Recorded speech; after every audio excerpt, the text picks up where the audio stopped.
वायदा कारोबार में इंडेक्स डेरिवेटिव्स पर सेबी की तरफ से फाइनली एक नया सर्कुलर आ गया, जिसका लंबे समय से इंतजार था। इस सर्कुलर में 6 खास बातें, पहले कंसल्टेशन पेपर आया था, उसमें 7 बातें थी, 6 मान ली गई है। पहला, अब नए कॉन्ट्रैक्ट की साइज होगी 15 लाख रुपए के आसपास, और जब भी रिव्यू किया जाएगा 15 से 20 लाख रुपए की रेंज में नए कॉन्ट्रैक्ट्स लागू रखे जाएंगे, और ये नियम लागू होगा 20 नवंबर से।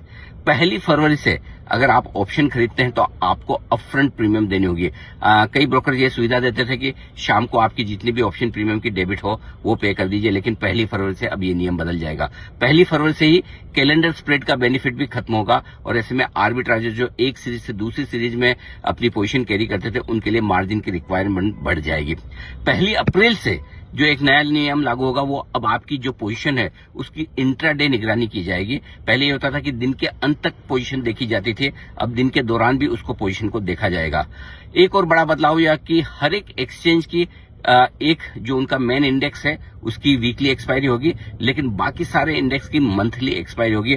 हफ्ते में एक ही वीकली एक्सपायरी हो पाएगी। ये एक बड़ा बदलाव होता दिख रहा है। इसका मतलब क्लियर कट है कि अब वीकली एक्सपायरी सिर्फ निफ्टी की होगी या सेंसेक्स की होगी, बाकी इंडाइसेस शायद आपको मंथली एक्सपायरी वाले ही दिखेंगे। ये नियम 20 नवंबर से लागू किया जाएगा।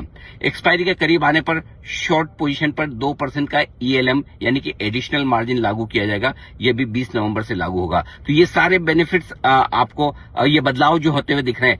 एक और बदलाव होने की उम्मीद थी कि जितनी भी स्ट्राइक प्राइस है उसे 50 तक लिमिट किया जाएगा, कि 50 से ज्यादा स्ट्राइक प्राइस खुली नहीं रहेगी, लेकिन उस नियम को अभी छेड़ा नहीं गया है। तो 6 बड़े बदलाव है, जिसमें एक तो वीकली एक्सपायरी अब कम हो जाएगी और ऑप्शन बायर्स को अपफ्रंट मार्जिन देना होगा। ये बड़े बदलाव आपके FNO में लागू होने जा रहे हैं।